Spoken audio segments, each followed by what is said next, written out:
வலியற்ற varicose vein சிகிச்சை எளிய 30 நிமிட செயல்முறை. 7207948735.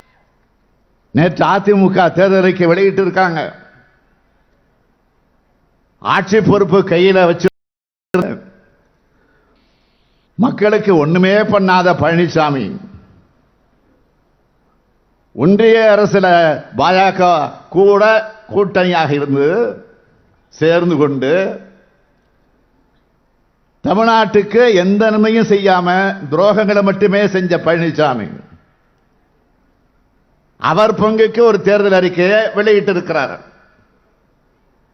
அது தேர்தல் அறிக்கை அல்ல, பழனிசாமியுடைய பம்மாத்து அறிக்கை. அவர்கிட்ட அதிகாரம் இருந்தபோது ஒன்றிய அரசிடமிருந்து உருப்படியாவது எதையாவது பெற்று தந்தாரா? பாஜகவினுடைய பாதம் தாங்கியா உதவாக்கரையா இருந்த பழனிசாமி என்ன சொல்றாரு தெரியுமா? ஆளுநரை நியமிக்கிறப்போ முதலமைச்சருடைய ஆலோசனை பெற்று நியமனம் செய்யணுமா? திமுக சொன்னதையே அப்படியே ஜெராக்ஸ் எடுத்து அறிக்கை வெளியிட்டு இருக்கிறார். நான் கேட்கிறேன், பழனிசாமி அவர்களே, திமுக அரசுக்கு குடைத்தல் கொடுத்துக்கிட்டே இருக்கிறாரு ஆளுநர். அவரை கண்டிச்சு ஒரு நாளாவது ஒரு அறிக்கையாவது விட்டிருக்கீங்களா? இல்லையே. அதிமுக ஆட்சியில் ஆளுநர் ஆய்வுக்கு போறேன்னு கிளம்பினப்போ அவருக்கு எதிராக போராட்டம் நடத்தின இயக்கம் தான் திராவிட முன்னேற்ற கழகம். மறந்துடாதீங்க. தொல்லை தரதையே தன்னோட அன்றாட பணியா வச்சிருக்கக்கூடிய ஆளுநருக்கு எதிராக இப்பவும் உச்சநீதிமன்றம் வரைக்கும் போய் போராடுகிறது திமுக. கைகட்டி வாய்மூடி முதுகுடைந்து பாதம் தாங்கும் பழனிசாமி அவர்களே, உங்களுக்கு வீர வசனங்கள் தேவைதானா? மோடி அரசு கொண்டு வந்த குடியுரிமை திருத்த சட்டத்தில் இலங்கை தமிழர்கள் சேர்க்கப்படல. அந்த சட்டத்தை ஆதரிச்சு நாடாளுமன்றத்தில் அதிமுக ஓட்டு போட்ட காரணத்தால் தான் அந்த சட்டமே இன்னைக்கு அமலுக்கு வந்திருக்கு. குடியுரிமை திருத்த சட்டம் வர காரணமாக இருந்துட்டு இலங்கை தமிழர்களுக்கான இரட்டை குடியுரிமை கொண்டு வருவோம்னு சொல்றதுக்கும் பேர் என்ன? பித்தலாட்டம் தான். அடுத்து ஒன்று சொல்றாரு, மதுரையில் நிறுவப்பட இருக்கும் எய்ம்ஸ் மருத்துவமனையை உடனடியாக மக்கள் பயன்பாட்டுக்கு கொண்டு வர துரித நடவடிக்கை எடுக்கப்படுமா? என்ன நாடகம் இது? பழனிசாமி சொல்றாரு, 2019ஆம் ஆண்டு நாடாளுமன்ற தேர்தல் நேரத்தில் எய்ம்ஸ் திறப்பு விழா மோடி அப்படின்னு தலைப்பு போட்டு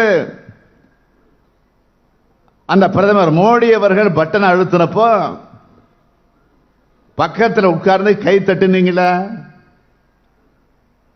அதற்கு பிறகு எய்ம்ஸ் அமைக்காம ஏன் இழுத்தடிச்சுட்டே இருக்கீங்கன்னு ஒரு முறையாவது ஒன்றிய அரசோட கதவை தட்டி இருப்பீங்களா? இவ்வளவு ஆண்டுகளாக இது எதையும் செய்யாம இப்ப நீங்க போடுற இந்த பகல் வேஷம் பாஜகவுக்கான பசப்பு நாடகம் தான் மக்கள் நல்லா உணர்ந்திருக்கிறாங்க. இங்க இவர் இப்படின்னா, ஆட்சிக்கு வர்றதுக்கு முன்ன 2014ஆம் ஆண்டுல மோடி கொடுத்த வாக்குறுதிகள் எதையாவது நிறைவேற்றினாரா? இல்ல. கருப்பு பணத்தை மீட்டுக்கிட்டு 15 லட்சம் ரூபாய் வரை இந்தியர்களுக்கு தருவேன் அப்படின்னு சொன்னார, தந்தாரா? 15 லட்சம் வேணா 15,000 தந்தாரா? 15,000 வேணா ஒரு 15 ரூபாயாவது தந்தாரா? இதை கேட்டா உள்துறை அமைச்சர் பேட்டியில் சொல்றாரு, அது சும்மா தேர்தலுக்காக சொன்னோம்னு சொல்லி முடிச்சுட்டார். அடுத்து ஒன்று சொன்னாங்க, ஆண்டுக்கு 2 கோடி இளைஞர்களுக்கு வேலை வாய்ப்பு தருவோம்னு சொன்னாங்க. வேலை வாய்ப்பை உருவாக்குனாங்களா? இல்லையே. படிச்ச இளைஞர்கள் பகோடா விற்கலாம்னு பிரதமர் பேசினார். அடுத்து விவசாயிகளுக்கு முக்கியமாக ஒன்று சொன்னார், உழவர்களின் வருமானத்தை 2 மடங்கு ஆக்குவேன்னு சொன்னார். ஆச்சா? இல்ல. 3 வேளாண் சட்டங்களை கொண்டு வந்து உழவர்கள் வயிற்றில் அடிச்சாங்க. இதெல்லாம் சொன்னப்போ பாதம் தாங்கி பழனிசாமி என்ன சொன்னார்? விவசாயிகள் யாரும் பாதிக்கப்பட மாட்டாங்க, நான் அவங்களோட விவாதம் நடத்த தயார்னு சொன்னார். நானும் ஒரு விவசாயின்னு பச்சை துண்டு போட்ட பச்சை துரோகம் செஞ்சவர் தான் பழனிசாமி அவர்கள். 3 வேளாண் சட்டத்துக்கு எதிராக 1.5 ஆண்டு காலம் உழவர்கள் தலைநகர் டெல்லிக்கு வந்து போராடினாங்கள. வெயிலையும் கடும் குளிரிலையும் படுத்திருந்து உழவர்கள் ஏராளமான பேர் பலியானாங்கள. அவங்களை எல்லாம் வகையிலும் சித்திரவதை செஞ்சது பாஜக அரசு. இது எதற்கு அஞ்சாம பின்வாங்காம அவங்க நினைத்த செஞ்சு காட்டிய காரணத்தால் தான் அதை பார்த்து பயந்து போய் 3 வேளாண் சட்டங்கள் கடைசி நேரத்தில் பாஜக வாபஸ் வாங்கிச்சு. அப்ப ஒன்றிய பாஜக அரசு உழவர்களுக்கு பல வாக்குறுதிகள் வழங்குச்சு. ஆனா அது எதையும் கடந்த 1.5 ஆண்டுகளாக நிறைவேற்றல. அதனாலதான் மீண்டும் டெல்லியில் உழவர்கள் போராட தொடங்கி இருக்காங்க. டெல்லிக்குள் அவங்க நுழைஞ்சிடுவாங்கன்னு பயந்து இரும்பு முள்வேலி சாலைகளை ஆணி படுக்க அமைச்சிருக்காங்க. ஆணி வச்சு படுக்க அமைச்சிருக்கிறாங்க. பாகிஸ்தான் பார்டரை விட மோசமான சூழலை ஏற்படுத்தி இருக்காங்க. இதுவரை 4 உழவர்கள் இறந்து போயிருக்கிறாங்க. இந்திய நாட்டுக்குள் ஆக்கிரமிப்பு செய்கிற நாடுகளை விட சொந்த நாட்டு விவசாயிகள் தான் பிரதமர் மோடியின் கண்ணுக்கு எதிரிகளாக தெரிகிறாங்க.